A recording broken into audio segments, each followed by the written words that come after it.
बिस्मिल्लाहिर्रहमानिर्रहीम। अस्सलाम वालेकुम। आप सबको विद बीबी टू चैनल पे खुश आमदीद। मेरी आज की वीडियो पार्किंसन डिजीज़ के बारे में है, जिसको शायद उर्दू में राशा की बीमारी कहते हैं।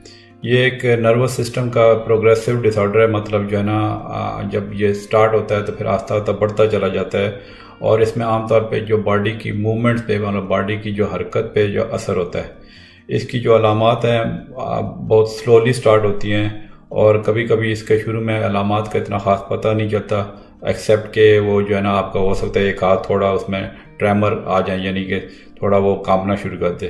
जो हाथ के कांपने ट्रेमर हैं वो काफ़ी कॉमन है, लेकिन ये कि ये जो बीमारी है आमतौर पे इससे बॉडी स्टिफ भी हो जाती है, मतलब एक तरह की बॉडी में सख्ती आ जाती है और आपकी जो मूवमेंट में वो जो ना वो आस्ता आस्ता हो सकती हैं, स्लो मूवमेंट हो सकती हैं।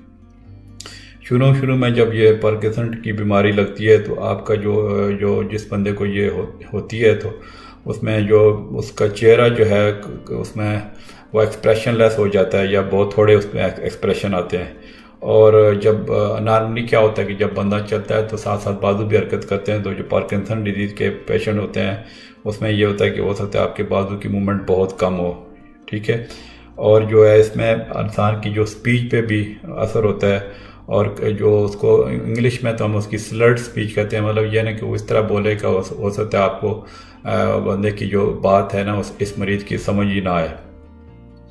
और ये जो जैसे जैसे ये कंडीशन आगे प्रोग्रेस करती है तो इसकी जो है अलामात और शदीद होती जाती हैं। ये जो पार्किंसन डिजीज़ है इसका ऐसा कोई बिल्कुल कम्प्लीटली ख़त्म करने वाला कोई इलाज नहीं है। यहाँ पे मैं ये बात भी काबिल ज़िक्र समझूंगा कि अक्सर आपने यूट्यूब पे ख़ास तौर पे बहुत सारे जो है ना वो नीम हकीम ख़तरा जान टाइप के बैठे हुए हैं और जनाब उन्होंने हर बीमारी का इलाज निकाला हुआ है। वो ज़्यादातर जो जो वीडियोज़ हैं वो जो है बहुत उसमें अफलाद होते हैं और वो आमतौर पे अपने व्यूज़ बढ़ाने के लिए इस तरह की वो दावे करते हैं कि जी हमारे पास इलाज है, देसी है, जड़ी बूटी है, ये हो। तो इसका जो है ना ऐसा क्योर नहीं है। मेरा जो चैनल हो विद बीबी, इसका बेसिकली मकसद ये है कि ऐसे लोगों को बेनकाब करना जो इस तरह की खाम खा जो है ना लोगों को मिस गाइड करते हैं और जो है ना अपने बेसिकली वो यूट्यूब पे जो है ना अपने जो है ना अपनी वीडियो को पॉपुलर करने के लिए इस तरह के क्लेम करते हैं। हकीकत उसमें आमतौर पर नहीं होती है, ठीक है। मैं चूँकि क्वालिफाइड डॉक्टर हूँ और मेरा जो विद बीबी चैनल है बहुत ऑनेस्टी की बेस पे है, तो इंशाल्लाह आपको यहाँ से इस चैनल से बिल्कुल ऑथेंटिक और साइंटिफिकली प्रूवन जो है ना आपको बातें पता चलेगी और जिसमें कोई भी आपको कोई ऐसी मतलब जो है ना ऐसी बात इस चैनल से आपको मतलब नहीं, इस चैनल से मैं नहीं करूँगा कि जिसमें आपको कोई गलतफहमी हो या आपको वो जो द्रोहगोई पे मबनी हो। मतलब पूरी सच्ची और हकीकत बात आपको इंशाल्लाह इस चैनल से पता चलेगी। तो ये जो मैं पार्किंसन डिजीज़ की ये बात कर रहा था कि इसका कोई बिल्कुल ऐसे कोई इलाज नहीं है कि ये पक्की ख़त्म हो जाए। हाँ, ये है कि इसके लिए मेडिसिन बहुत अच्छी अवेलेबल है, तो इसके जो सिम्टम है ना वो काफ़ी हद तक इम्प्रूव हो सकती हैं। मतलब इंसान तकरीबन नॉर्मल लाइफ गुजार सकता है। और कभी कभी जो अगर बहुत ज़्यादा ये शदीद जो सिम्टम इसकी हो जाएं तो डॉक्टर कुछ सर्जरी भी सजेस्ट कर देते हैं। कुछ एरिया के जो ब्रेन की थोड़ी बहुत सर्जरी हो सकती है जिससे आपकी सिम्टम इम्प्रूव हो सकती है। लेकिन ऐसे केसेस जो है ना सर्जरी वाले कैंडिडेट्स जो है ना वो रेयर ही होते हैं, ठीक है। और वो बहुत ही मतलब एक्सट्रीम केसेस में हम सर्जरी रिकमेंड करते हैं। अब आ जाते हैं कि इसकी सिम्टम्स यानी अलामात क्या होती हैं। एक तो ये बात नोट करने की है कि इसकी जो अलामात और जो साइंस होते हैं वो जो है हर बंदे के डिफरेंट हो सकते हैं। मतलब ज़रूरी नहीं है कि एक हर बंदे में एक ही तरह की जो है अलामात हों।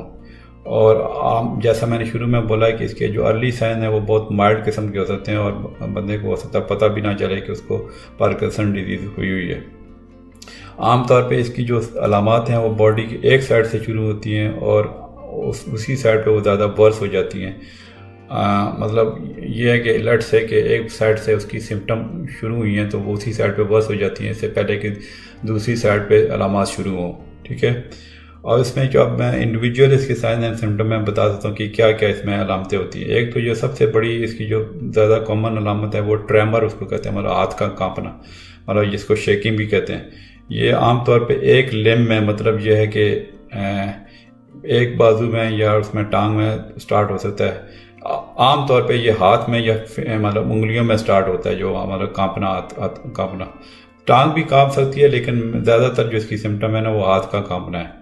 और कभी कभी जो पेशेंट है वो जो है ना अपना जो अंगूठा है और जो उंगली है, जो पहली वाली उंगली है उसके साथ वो उसके साथ एक दूसरे को मसलते रहते हैं, जिसको हम पिल रोलिंग ट्रेमर कहते हैं। ठीक है।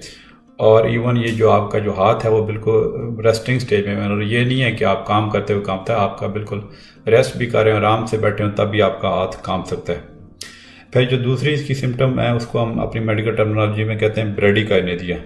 ब्रेडिकाइनेरिया ये है कि आपका टाइम वक्त के साथ साथ आपकी जो बॉडी की मूवमेंट स्लो हो सकती है, और आपकी जो सिंपल से जो आपको काम करने लगे तो वो आपको मतलब जो है ना मुश्किल पेश आ सकती है काम करने में, और ज़्यादा उस पर टाइम लग सकता है। और आपकी जो जब चलते हैं तो उसके आपके कदम बिल्कुल छोटे छोटे हो सकते हैं, और आपको जो कुर्सी से उठना मुश्किल हो सकता है। और कभी कभी ये ना कि आपको वॉक करने के लिए इतनी मुश्किल होती है कि आपको फीट अपनी ड्रैग करने पड़ते हैं। ठीक है। फिर ये तीसरी इसकी सिम्टम है कि जो आपके मसल्स हैं वो रिजिड हो जाते हैं, सख्त हो जाते हैं, मतलब मस्कुलर स्टिफनेस हो जाती है। वो बॉडी के किसी में हिस्से में हो सकती है, और जो है वो जो स्टिफनेस है वो पेन से साथ पेन भी हो सकता है, और आपकी जो मूवमेंट की जो मतलब जो है आप उसकी कम हो सकती हैं, मतलब फुल रेंज जो मूवमेंट है ना वो उसका कम हो सकता है। फिर यह कि आपका जो पोस्चर और बैलेंस में डिस्टर्बेंस हो सकती है, जिसको हम जो है ना स्टूपिंग पोस्चर कहते हैं, वो आगे की तरफ जो झुका हुआ, जो मैं इमेजेस साथ लगा रहा हूँ वो आप देखते जाएं, क्योंकि मेरे जो चैनल पे साथ साथ मैं ना सिर्फ ये है कि आप मेरी बातें गौर से सुना करें, बल्कि ये के साथ साथ इमेजेस भी गौर से देखा करें, क्योंकि मैं चाहता हूँ कि आपको बिल्कुल बीमारी की अच्छी तरह समझ आ जाए। ठीक है। तो इसका जो स्टूपिंग पोस्चर हो सकता है, और जो है ना फिर आपकी बैलेंस पर मतलब आप चलते चलते आप उसमें गिरने का भी अंदेशा होता है। फिर इसमें यह कि जो आपकी जो ऑटोमेटिक मूवमेंट्स हैं वो उसको लॉस हो सकता है, यानी ये कि आपकी जो अनकॉन्शियसली जो मूवमेंट होती हैं, जैसे आपकी आई ब्लिंक करना या स्माइलिंग जो है ना, या आपकी जब बाजू आगे ऐसे पीछे चलते हैं जब आप वैसे वॉक कर रहे होते हैं, वो उसमें बहुत कमी आ सकती है। मतलब ये जो मतलब ऑटोमेटिक मूवमेंट्स होती है ना बॉडी की, जैसे मतलब ये ना आँख का झपकना और जो स्माइल करना, ठीक है, तो ये बहुत कम हो सकती है। फिर ये कि आपकी स्पीच पे असर पड़ सकता है, और वो जो है ना बहुत सॉफ्ट हो सकती है, और इवन आपको हेजिटेशन हो सकती है बात करते वक्त। ठीक है। और इसको हम मोनोटोनस स्पीच कहते हैं आमतौर पे। ठीक है। अब इसमें यह है कि इसमें और एक और भी है कि राइटिंग में आपको कोई लिखना पड़े तो वो भी आपको जो है ना वो मुश्किल पेश आ सकती है, और आपकी जो राइटिंग है वो आप उसमें मतलब जो यूजुअल जो अल्फाज लिखते हैं वो आप जब इसमें पार्किंसन डिजीज़ के जो पेशेंट आमतौर पे वो छोटे छोटे लफ्ज़ लिखते हैं, मतलब उनको चूँकि मुश्किल होती है। अब आ जाते हैं कि इसकी कॉजेज़ क्या होती है, मतलब ये पार्किंसन डिजीज़ किस वजह से होती है। इसमें जो ज़्यादा जो इसकी जो रीज़न सामने आई है, वैसे तो इसकी अननोन कॉज है, लेकिन यह कि इसमें जो आपकी जो नर्व सेल हैं, जो आपकी जो न्यूरॉन है, मतलब जो ब्रेन में जो सेल होते हैं उनको न्यूरॉन कहते हैं, वो आस्ता आस्ता वो जो है ना वो ये समझने कि वो ख़त्म होना शुरू हो जाते हैं या ब्रेक डाउन हो जाते हैं। ठीक है। और उसकी जो ज़्यादा जो इसकी सिम्टम है उसकी न्यूरॉन्स की लॉस होने की वजह से है, और वो जो मतलब जो न्यूरॉन्स ख़ास तौर पे वो वाली न्यूरॉन जो एक ब्रेन में जो है केमिकल मैसेंजर होता है जिसको डोपामीन कहते हैं, वो जो डोपामीन जो न्यूरॉन बनाती है ना, वो ये समझने कि उनका लॉस होना शुरू हो जाता है। ठीक है। और जब डोपामीन का जो लेवल कम हो जाता है तो आपकी जो दिमाग की जो एक्टिविटी है एबनॉर्मल हो सकती है, जो जिसकी वजह से ना ये सारी सिम्टम जो है मतलब मूवमेंट का जो डिसऑर्डर है और जो बाकी सारी सिम्टम जो मैंने पहले बताई हैं वो हो सकती हैं। और इसमें जैसे मैंने बोला कॉज ऐसा अननोन है, लेकिन जीन्स के मतलब फैमिली हिस्ट्री अगर ख़ास तौर पे उन लोगों में जिनमें ज़्यादा फैमिली के मेंबर जो है इस चीज़ का शिकार हों तो वो उनको ये हो सकता है। फिर कुछ एनवायरमेंटल ट्रिगर्स भी हैं जिसमें मतलब, लेकिन उसमें कोई ऐसा जितना ज़्यादा रिसर्च बहुत ज़्यादा उसकी ज़रूरत है कि मतलब कौन कौन से एनवायरमेंटल ट्रिगर हैं जिसकी वजह से हो सकती है। फिर इसमें जो रिसर्च हुई है उसमें यह कि जो एक ब्रेन में एक जो ब्रेन सेल में एक कुछ ख़ास तौर पे ख़ास किस्म के सब्सटेंसेस वो पाए जाते हैं जो माइक्रोस्कोपिक मार्कर है, मतलब माइक्रोस्कोप में वो नज़र आते हैं, जिसको हम कहते हैं लीवी बॉडीज़। ठीक है। और जो रिसर्च लोग कर रहे हैं साइंटिस्ट में ये कि वो ये समझ रहे हैं कि जो लीवी बॉडीज जो है ना वो उनका इंपॉर्टेंट रोल है पार्किंसन डिजीज़ में। फिर इसमें एक और जो प्रोटीन एक होता है जो लीवी बॉडीज़ के अंदर पाया जाता है जिसको कहते हैं अल्फा साइनुक्लियन। ठीक है, वो अल्फा साइनुक्लियन जो है वो लीवी बॉडीज़ के अंदर पाया जाता है और इसका ये समझा जा रहा है कि ये इसका बहुत बड़ा इसमें जो है ना ये एक जो है ना ये जो प्रोटीन है जो अल्फा साइनुक्लियन जो है ना इसका बहुत बड़ा रोल है जो इसमें मतलब सेल में जो इकट्ठा हो जाता है वो क्लम्प्ड मतलब इस तरह के इकट्ठा हो जाता है और वो ब्रेक नहीं होता। तो ये जो है ना इस पे खासी जो है ना ये जो अल्फा साइनुक्लियन पे आजकल खासी रिसर्च हो रही है। तो मतलब ये इसमें कॉजेज़ में की मैं बात कर रहा हूँ तो कि अल्फा साइनुक्लियन जो है ना वो एक सब्सटेंस होता है जो है उन्होंने वाइड स्प्रेड प्रोटीन मतलब नेचुरल वाइड स्प्रेड प्रोटीन जो है ना अल्फा साइनुक्लियन जो है ना वो उसमें लिवी बॉडी में जो है अल्फा साइनुक्लियन ज़्यादा पाया जाता है जिस पे बहुत सारी रिसर्च हो रही है। अब आ जाते हैं कि इसके रिस्क फैक्टर क्या क्या हैं। जो रिस्क फैक्टर में मैंने थोड़ा सा पहले भी बताया उसमें एक तो ये कि जो आमतौर पे ये जो यंग अडल्ट्स में तो नहीं होती, खैर ये मिडिल एज और ओल्ड एज में आमतौर पर स्टार्ट होती है, मतलब आमतौर पे 60+ लोगों में होती है और उसमें जो है ना फैमिली हिस्ट्री के जो अगर क्लोज रिलेटिव कोई है उस पार्किंसन डिजीज़ का तो फिर आपको ज़्यादा चांस है। तो फिर इसमें जो मर्दों और औरतों का अगर कंपैरिजन किया जाए तो मर्दों को ये बीमारी ज़्यादा होती है। और फिर कुछ टॉक्सन की एक्सपोजर जैसा कि मैंने पहले जिक्र किया है, टॉक्सन जैसे कोई हर्बिसाइड या पेस्टिसाइड्स अगर कोई उनका जो उससे एक्सपोजर होता है तो उसका मतलब वो थोड़ा सा रिस्क इसका बढ़ा देते हैं पार्किंसन डिजीज़ का। अब इसमें आ जाते हैं कि कॉम्प्लिकेशन क्या होती हैं। कॉम्प्लिकेशन में ये ना कि इसकी जो एक तो मतलब सिम्टम तो मैंने बता दी। कॉम्प्लिकेशन में ये कि जो थिंकिंग डिफ़िकल्टीज हो सकती हैं, यानी कि पेशेंट जो है वो उनको सोचने में उनको प्रॉब्लम हो सकती है, मतलब उनकी जो थिंकिंग इम्पेयर हो सकती है जिसको डिमेंशिया बोलते हैं, और ये आमतौर पे लेटर स्टेज में होता है। ठीक है, और वो इसको कॉग्निटिव प्रॉब्लम जो होती हैं मतलब जो है आपका सोच में जो प्रॉब्लम आती है उसको जो डिमेंशिया के वो कभी कभी डिफ़िकल्ट हो जाता है ठीक करना। फिर ये कि डिप्रेशन और इमोशनल चीज़ें जो होती हैं, एंजाइटी वगैरह हो सकती है इसमें पेशेंट को, और इसमें अगर डिप्रेशन को जो है अगर जो है ठीक किया जाए तो काफ़ी सिम्टम इम्प्रूव हो सकती हैं। फिर ये कि और इमोशनल चेंजेस होती हैं, जैसे इंसान को खौफ आता है, एंजाइटी और मोटिवेशन उसकी ख़त्म हो सकती है। फिर आपकी स्वेलिंग में जो है ना मतलब जो है मुश्किल हो सकती है कुछ चीज़ चुबाने में। ठीक है, जैसे जैसे ये बीमारी बढ़ती है उसमें यह कि सलाइवा जो है ना आपके मुंह में जमा हो सकता है और जिसकी वजह से ड्रूलिंग हो सकती है, मतलब आपके मुंह में से जो ना वो क्योंकि स्वेलिंग में डिफ़िकल्टी है तो आपके जो मुंह से थूक जो है आस्ता आस्ता वो गिर सकती है खुद ही। इसी तरह आपकी जो ईटिंग और च्यूइंग में भी मुश्किल हो सकती है। फिर इसमें बंदों की स्लीप डिस्टर्ब हो जाती है, ख़ास तौर पे जो रैपिड आई मूवमेंट स्लीप है जिसमें ख्वाब ज़्यादा आते हैं उसमें वो बड़ा पेशेंट जो है ना उसकी जो उसमें डिस्टर्ब उसकी हो सकती है, और ड्रीम जो है ना अजीब से आ सकते हैं। फिर इंसान की ब्लैडर में प्रॉब्लम हो सकती है, जो आमतौर पे यूरिनरी इनकंटीनेंस की मतलब यूरिन को कंट्रोल करने में उनका मुश्किल हो जाता है और डिफ़िकल्टी भी हो सकती है यूरिन में। फिर क्योंकि डाइजेस्टिव सिस्टम उनका स्लो हो सकता है तो कॉन्स्टिपेशन भी हो सकती है। इसके अलावा जो है ना आपके ब्लड प्रेशर में चेंजेस आता है, मतलब आपकी थोड़े बहुत चक्कर आ सकते हैं जब मतलब जो है आपका जो सडन ड्रॉप अगर ब्लड प्रेशर हो जाए जिसको आर्थोस्टेटिक हाइपोटेंशन कहते हैं। मतलब पार्किंसन डिजीज़ जो है ना आर्थोस्टेटिक हाइपोटेंशन की एक काज भी है। फिर ये कि आपकी स्मेल में डिस्टर्बेंस मतलब जो इसमें डिफ़िकल्टी हो सकती है, और काफ़ी इंसानों को जो है फटीक हो जाती है, मतलब उनकी एनर्जी इतनी नहीं रहती है, और ख़ास तौर पे जो दिन के अख्ताम पे। और कभी कभी कुछ लोगों को जो है ना पेन भी शुरू हो जाता है कुछ बॉडी के एरिया में। ठीक है, बॉडी के पूरी बॉडी में पेन किसी भी हिस्से में हो सकता है। फिर उनके जो सेक्सुअल प्रॉब्लम भी आ सकती हैं, उनके जो है परफॉर्मेंस में मुश्किल हो सकती है। तो ये जो है इसकी मतलब मैंने कॉम्प्लिकेशन बता दी। अब इसमें थोड़ा मैं आपको प्रिवेंशन डिस्कस कर लेता हूँ। इसकी प्रिवेंशन में कुछ बातें ऐसी सामने आई हैं कि जो है कुछ लोगों को जो है जो एरोबिक एक्सरसाइज होते हैं, जैसे वो वॉक वगैरह करते हैं, तो वो जो है उनकी जो है सेहत बेहतर रह सकती है। और जो रेगुलर एक्सरसाइज करते हैं लोग उनमें पार्किंसन डिजीज़ का रिस्क कम होता है। फिर कुछ और रिसर्च भी हो रही है जिसमें जैसे जो लोग कॉफ़ी वगैरह पीते हैं, टी जो है ना, और ग्रीन टी भी उसमें शामिल है, तो उसमें थोड़ा रिड्यूस हो सकता है रिस्क। लेकिन ये जो कॉफ़ी कैफिनेटेड जो ड्रिंक्स की मैं बात कर रहा हूँ, इस पर अभी तक रिसर्च हो रही है। इसको आप कंफर्म अभी ना समझें कि कॉफ़ी पीने से या चाय पीने से ये कम हो जाती है। ठीक है, अब आ जाते हैं इसके डायग्नोसिस पे।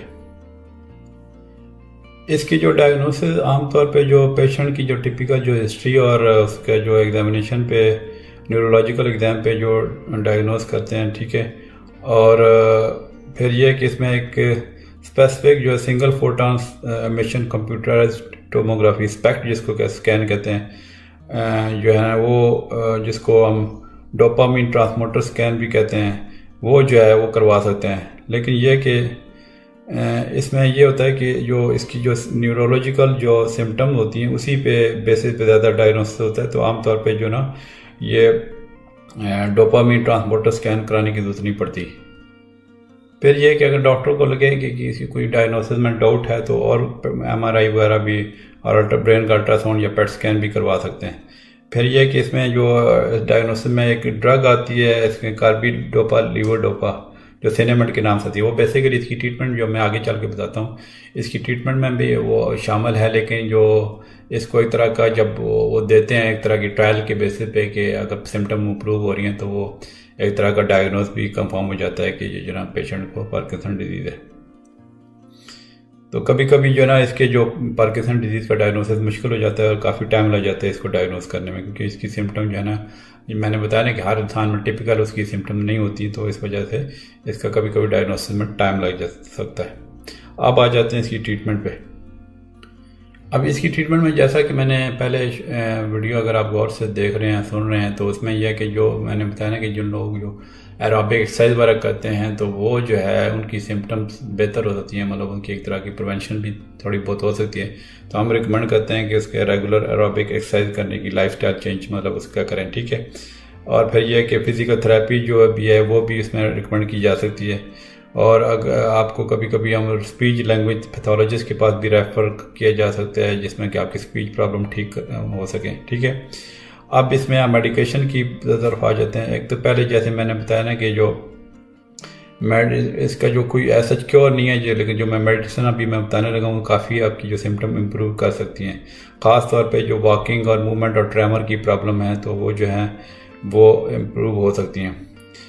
अब इसमें जैसा मैंने बोला कि इसमें जो कि ब्रेन में जो एक केमिकल मैसेंजर है जिसको डोपामीन कहते हैं उसकी कमी होती है, तो वो उसकी मतलब जो भी ड्रग जो डोपामीन की कंसंट्रेशन को नाश करती हैं वो इसको इस बीमारी को सिम्टम बेहतर कर सकती हैं। लेकिन जो डोपामीन है ये डायरेक्टली नहीं दी जा सकती, क्योंकि ये ऐसे डायरेक्टली देने से ब्रेन में वो एंटर नहीं हो सकती। और जो इसमें यह ना कि जब आपकी पार्किंसन ट्रीटमेंट डिजीज़ की ट्रीटमेंट देते हैं तो सिम्टम जो है ना काफ़ी शुरू में इम्प्रूव हो जाती हैं। लेकिन यह कि जब जैसे जैसे टाइम गुजरता है तो कभी कभी ड्रग्स का जो है ना असर कम हो सकता है। और जो मेडिकेशन में अभी मैं आपको बता दूं, एक तो जो सबसे कॉमनेस्ट इसकी ड्रग आती है वो उसको कहते हैं कार्बिडोपा लीवोडोपा का जो कॉम्बिनेशन होता है। जो लीवोडोपा है वो जो मोस्ट इफेक्टिव ड्रग है इसकी पार्किंसन डिजीज़ की मेडिकेशन मतलब जो है। और ये जो है इसमें वो एक नेचुरल केमिकल है जो आपकी ब्रेन में चला जाता है और वो जो है ना डोपामीन में जाके कन्वर्ट हो जाता है। तो जब वो कन्वर्ट हो जाता है तो वो जो कि डोपामीन की कमी हो जाती है, इस वजह से वो आपकी पार्किंसन डिजीज़ के लिए वो बेनिफिशियल होता है। और इसको लीवोडोपा जो है ना वो उसको कंबाइन किया जाता है कार्बिडोपा से, जिसको हम कॉम्बिनेशन जो ड्रग है उसको लोडोसिन के नाम से आती है। तो वो जो है जब कॉम्बिनेशन में दी जाती है तो जो है ना लीवोडोपा जो है ना अर्ली मतलब जो है ना वो अर्ली उसकी कन्वर्शन नहीं होती, मतलब ब्रेन के बाहर मतलब जो है ना बेसिकली ये कॉम्बिनेशन में ली जाती है ताकि जो है ना आपकी जो है जब ब्रेन में पहुंचने से पहले उसकी जो है ना डोपामीन में कन्वर्शन ना हो ताकि इंसान को मतली वगैरह ना आ सके। तो इस वजह से इसको कार्बिडोपा के साथ जो है ना कंबाइन करके दिया जाता है लोडोसिन जो ड्रग के नाम से जो आती है। तो उसमें वो जो लीवोडोपा और कार्बिडोपा की कॉम्बिनेशन है। फिर इसमें के थोड़े बहुत साइड इफेक्ट्स होते हैं, जैसे नोजिया है वो मतलब मतली आ सकती है, थोड़ा बहुत ब्लड प्रेशर आपका लो हो सकता है। फिर यह कि जब आप कई साल के बाद या आपकी जब डिजीज़ प्रोग्रेस करती है तो उसमें जो आपकी जो लीवोडोपा के जो बेनिफिट्स हैं वो कम हो सकते हैं। मतलब कभी कभी ऐसे लगता है कि इम्प्रूव हो रही है, कभी मतलब उसकी इतना लगता है कि इतना फ़ायदा नहीं है। मतलब इसको वैक्स एंड वेन कहते हैं। इसकी जो मतलब जो है लीवोडोपा के असरात मतलब कम ज़्यादा हो सकते हैं। फिर यह कि इसमें एक प्रॉब्लम हो सकती है कि डिस्काइनेसिया जिसको कहते हैं, मतलब एक इनवॉलंटरी मतलब खुद ब खुद मूवमेंट शुरू हो जा सकती हैं अगर लीवोडोपा की हाई डोजेस दी जाएँ। तो फिर यह है कि डॉक्टर आपकी उसकी डोज कम कर सकता है या फिर जो है ना कि आपकी जो डोज की टाइमिंग जो है ना उसको एडजस्ट कर सकता है। फिर इसमें एक इनहेल्ड कार्बिडोपा लीवोडोपा का कम्बिनेशन आता है एनब्रिजा के नाम से। तो ये नया ब्रांड नेम है जिसमें यह ना कि वो इनहेलर की शक्ल में मिलता है, ठीक है, इनहेलर के साथ दिया जाता है। उसमें यह कि जब ओरल मेडिकेशन के अगर उसकी तरह जो है ना साइड इफ़ेक्ट से बचाने के लिए या फिर यह ना कि उसकी जो अगर सिम्टम मतलब कंट्रोल सही तरह नहीं हो रही ओरल मेडिकेशन से, तो ये इनहेल दिया जा सकता है। फिर यह कि कार्बिडोपा लीवोडोपा का इन्फ्यूजन भी आता है जिसको डूओपा के नाम से, ठीक है। तो ये जो है ये आमतौर पे जो इन्फ्यूजन है जो फीडिंग ट्यूब के जरिए दिया जाता है ताकि मतलब वो एक तरह की वो जेल फॉर्म में मेडिसिन जाती है, वो डायरेक्टली आपकी स्मॉल इंटेस्टाइन में पहुंच जाती है ताकि मतलब वो जो मैदे में ना हो, ताकि कोई मतली बार ना हो, मतलब डायरेक्टली वो एक जो है जेल फॉर्म में स्मॉल इंटेस्टाइन में पहुंचाई जाती है। तो उसमें ये होता है कि आपका जो डूओपा है वो कंटिन्यूसली इन्फ्यूज़ की जाता है तो उसमें ट्यूब के ज़रिए, ठीक है। तो ये थोड़ा बहुत ज़्यादा सर्जिकल प्रोसीजर इसमें करना पड़ेगा, ट्यूब के ज़रिए देना पड़ेगा। तो फिर ट्यूब का भी ज़्यादा थोड़ा बहुत रिस्क होता है कि ट्यूब बाहर निकल सकती है या इन्फेक्शन हो सकता है। फिर इसमें कुछ और डोपामिन एगोनिस्ट के नाम से ड्रग्स आती हैं। वो जो है उसमें आमतौर पर लीवोडोपा के हिसाब से वो इतनी इफेक्टिव नहीं होती, लेकिन उनका जो इफेक्ट है वो उनका लॉन्ग लास्टिंग हो सकता है और उसके लीवोडोपा के साथ कंबाइन करके भी दिया जा सकता है। तो उसमें कुछ ड्रग आती हैं जैसे प्रामिपैक्सोल के नाम से, मीरापैक्स जो ट्रेड नेम है उसका, रोपिनिरोल के नाम से ड्रग आती है, ठीक है। तो एपोमॉर्फिन जो है ना जो है एक शॉर्ट एक्टिंग इंजेक्टेबल डोपामिन है, वो भी दिए जा सकती है। तो इसके जो साइड इफ़ेक्ट हैं इन डोपामिन एगोनिस्ट के वो सिमिलर हैं कार्बिडोपा की तरह, लेकिन इसमें साथ साथ बंदे के इंसान को हेलुसिनेशन भी हो सकती हैं और जो है ज़्यादा नींद भी आ सकती है और जो है ना हाइपर सेक्सुअलिटी और गैम्बलिंग और ईटिंग की जो है ना वो उसमें कंपल्सिव बिहेवियर हो सकता है। तो ये जो है ना इनके जो इस मेडिसिन के जो डोपामिन एगोनिस्ट के जो साइड इफ़ेक्ट्स मैं आपको बता रहा हूँ, तो ये बेसिकली कन्वर्ट नहीं होते डोपामिन में ब्रेन में जाके, लेकिन ये कि वो एक तरह के डोपामिन को इफेक्ट्स को मिमिक करते हैं। फिर इसमें एक और ड्रग सैलीग्लिन के नाम से आती है जिसका जो ग्रुप है MAO-B इनहिबिटर्स, मतलब जो इसका ग्रुप है। इसके साथ साथ रसाग्लिन की नाम से भी ड्रग आती है। ये जो ड्रग कैसे असर करती हैं कि आपकी जो ब्रेन का जो डोपामिन होता है उसको जो है ना जो इनहिबिटिंग जो है उसका जो एंजाइम होता है जो मोनोमीन ऑक्सीडेज B जिसको बोलते हैं, उसके एक्शन को मतलब जो डोपामिन को इनहिबिट करता है उसके एक्शन को प्रिवेंट करती हैं ताकि जो डोपामिन अवेलेबल हो, ठीक है। और इसके जो साइड इफ़ेक्ट में ये कि हेडेक, नादिया, इंसोम्निया हो सकते हैं इन मेडिसिन के साइड इफ़ेक्ट में, ठीक है। और जो आमतौर ये वाली मेडिसिन इसका एक ख्याल रहना चाहिए कि एंटी डिप्रेशन के साथ नहीं देनी चाहिए क्योंकि इसमें कुछ सीरियस इसके साइड इफ़ेक्ट्स या रिएक्शन हो सकते हैं। फिर इसमें एक और जो ड्रग का ग्रुप आता है जिसके कैटिकोल ओ मिथाइल ट्रांसफरेट COMT इनहिबिटर बोलते हैं। इसमें एक कॉम्टेन के नाम से जो इसका ओरिजिनल नेम एंटाकापोन है वो ड्रग आती है। ये जो है ना लीवोडोपा के जो उसका जो इफेक्ट को थोड़ा प्रोलॉन्ग कर सकती है, मतलब जो ब्रेक डाउन करती है जो एंजाइम उसको डोपामिन को ब्रेक करता है उसको इनहिबिट कर देती है, मतलब उसको ब्लॉक कर देती है। इसमें भी जो साइड इफ़ेक्ट इसके जो डिस्काइनेसिया मतलब इनवॉलंटरी मूवमेंट्स जो मैंने बताया था कार्बिडोपा के साथ होती हैं वो इसमें ज़्यादा हो सकती हैं क्योंकि जो है ना आपका लीवोडोपा को एक्शन जो है ना एनहांस हो सकती है इस वजह से, ठीक है। फिर ये इसमें डायरिया, नादिया, वॉमिटिंग भी हो सकती है। इसमें एक और भी ड्रग आती है जिसको टोलकापोन के नाम से, तो वो जो ना लेकिन यह कि वो प्रिस्क्राइब आमतौर पर नहीं की जाती, पहले की जाती थी, जिसमें क्योंकि उसके लिवर डैमेज और लिवर फेलियर के जो रिजल्ट आए हैं तो उसको वजह से ये टोलकापोन अब आजकल नहीं दी जाती। फिर एक और जो ग्रुप है इसमें एंटीकोलिनर्जिक आते हैं। पहले जो है ना काफ़ी साल पहले ये यूज़ होती थी काफ़ी मेडिसिन, तो खासतौर पर जो ट्रेमर को कंट्रोल करने के लिए। इसमें बेंजोट्रोपिन और जो है ना ट्राईएक्सफेनिडाइल ड्रग आती थी। लेकिन अभी जो है ना, चूँकि उनके जो साइड इफ़ेक्ट्स ज़्यादा होते हैं, इम्पेयर्ड मेमोरी जैसे और कन्फ्यूजन और हेलुसिनेशन जो है ना, और एंटीकोलिनर्जिक साइड इफेक्ट है जैसे कॉन्स्टिपेशन है, ड्राई माउथ है, तो इस वजह से आमतौर पे ये आजकल जो है ना मेडिसिन नहीं दी जाती। फिर इसमें एक मेंटाडीन के ड्राम से ड्रग वो भी दी जा सकती है जिसमें शॉर्ट टर्म रिलीफ के लिए, सिम्टम के लिए। तो वो जो है ना लाइवोडोपा कार्बिडोपा के साथ भी दी जा सकती है, खासतौर पे लेटेस्ट स्टेज ऑफ डिजीज में, ताकि जो इनवॉलंटरी मूवमेंट्स आपकी कंट्रोल हो जाएं, जो डिस्काइनेरिया की मैंने जो मूवमेंट बताई है। तो लेकिन इसके साइड इफेक्ट हैं कि पर्पल मॉटलिंग जो स्किन की हो सकती है, और एंकल स्वेलिंग और लूसिनेशन हो सकती है।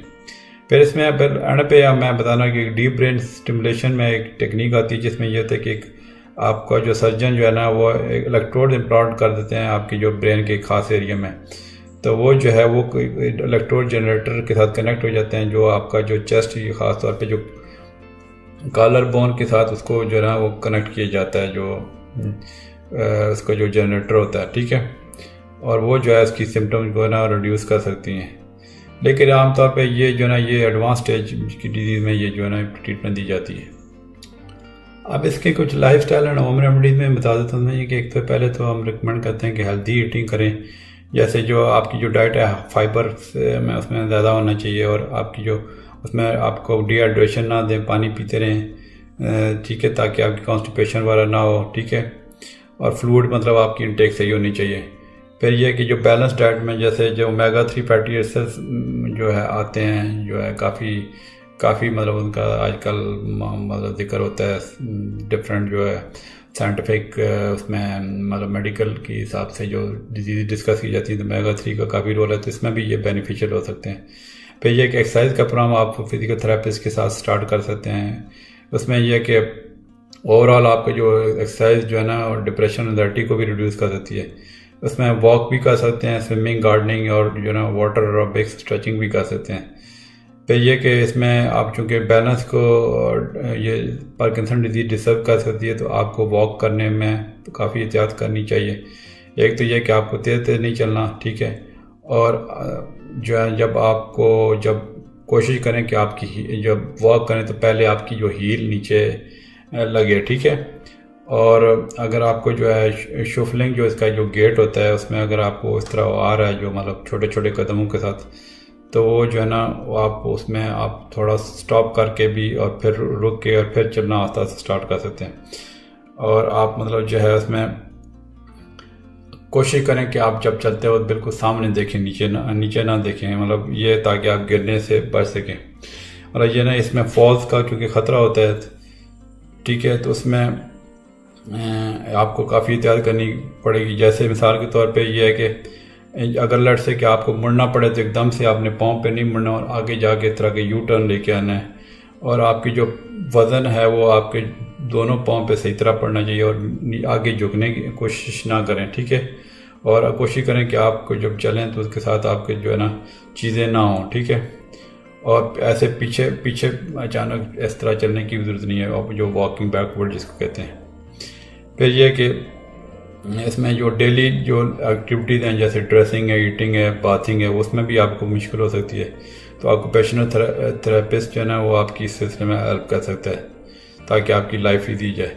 फिर ऑल्टरनेटिव मेडिसिन में भी इसमें कुछ चीज़ें हैं जैसे मसाज थेरेपी जो है ना, इसके लिए कुछ बेनिफिशियल है जिसमें आपकी मसल टेंशन रिड्यूस हो जाती है और रिलैक्सेशन मतलब होती है इंसान को, तो उसमें मसाज थेरेपी जो है ना ये काफ़ी रोल है। फिर एक चाइनीज टेक्निक आती है जिसको टाइची कहते हैं, जो है ना वो उसमें ये होता है कि आपकी फ्लेक्सिबिलिटी और बैलेंस और मसल स्ट्रेंथ को जो है ना वो इम्प्रूव करते हैं, ठीक है।